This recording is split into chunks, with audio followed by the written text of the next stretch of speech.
welcome everybody. Welcome back. My name is Wes Smotherman.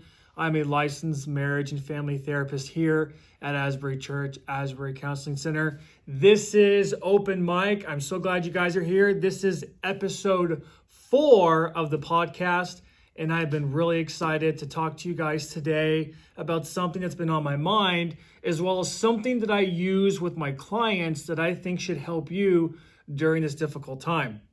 But before we talk about that, the first thing I want you to do, if you can, is go to our Facebook page, like it and follow it, as well as go to the Asbury Church YouTube page, subscribe to that, like it. Also leave a comment below about some things that you would like to hear in the future, as well as comments on what you thought today's podcast was and how you enjoyed it, or if you didn't enjoy it. Either way, please put a comment on there. I would love to hear from you guys. But today, I want to make this short. I want to talk to you guys about some things that I have been talking to my clients about that they have found it to be very helpful. Now, I don't know about you, but maybe some of you have been in the situation where you find yourself wondering if you're reacting too much to the coronavirus or you're not reacting enough.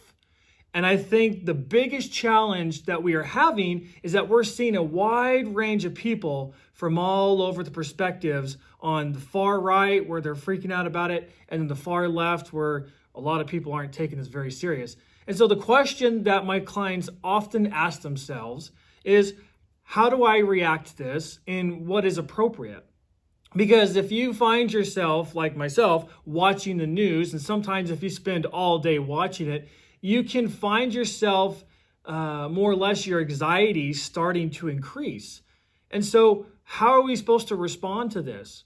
How do we know if our reaction is appropriate? And so I want to quickly just give you a quick model that will hopefully help navigate you through those emotions. And so one of the things that I teach my clients on a regular basis is when they come in, I talk to them about 2 scales, right? And at the top, you see here a scale from 0 to 10, and that's the situational scale. And on the bottom is a scale for the reaction, scale 1 through 10.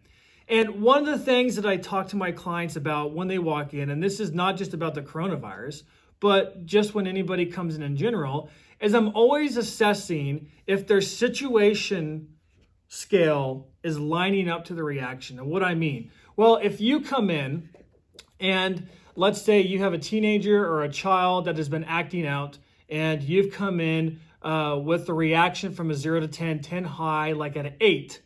But the reason for that reaction, like the situation scale, is maybe at a 3 or 4, then I start to help the clients learn that that's not balanced. And so it can be very easy for us also to take on other people's emotions and put them upon ourselves when they're not ours in reality. Now, I am not here today to tell you how you should feel. And for some of you who are different parts of the states, your reaction is very appropriate. But the one thing I want to challenge you today is when you're trying to navigate how you are supposed to feel and how you're supposed to act, I want you to think about this scale. Because the first thing is, on the scale to 0 to 10, name or number your reaction. Where is your reaction? And if it's 0 to 10, whatever it may be, name it. The second thing to do is to look at your situation.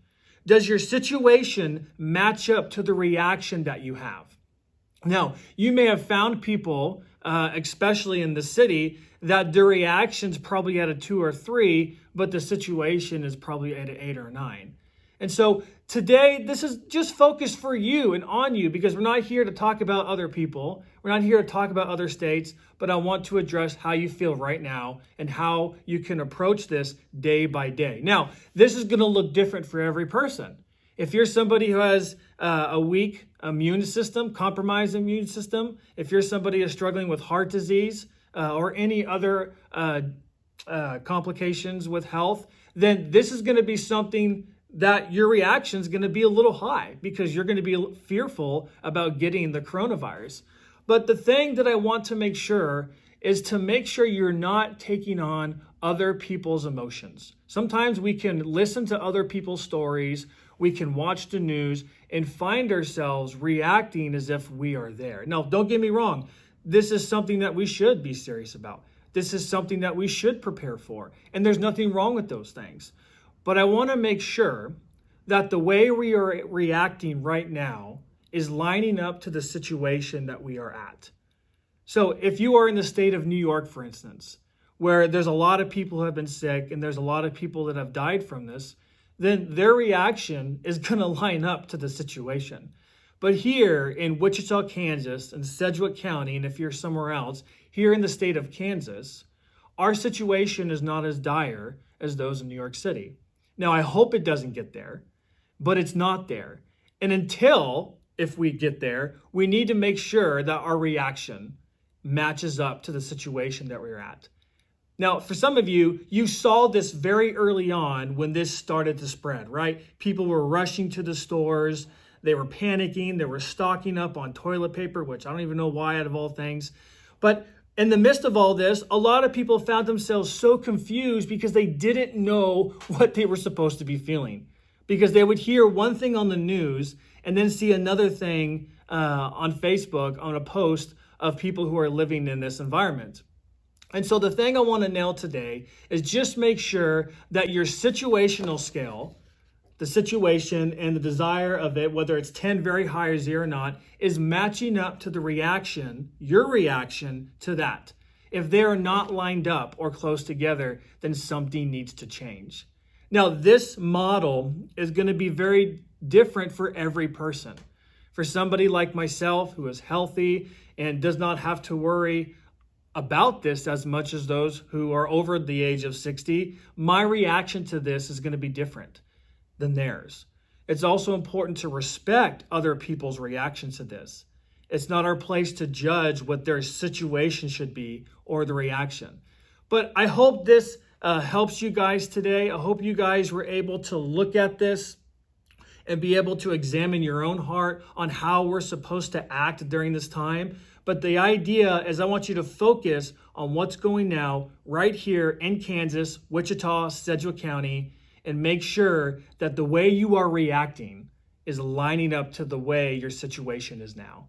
Hey, look forward to seeing you guys next week. Thank you for tuning in. Please make sure to leave a comment on the Asbury Church Facebook page. I'd love to hear from you, love to hear your opinions, and I hope to see you guys next week.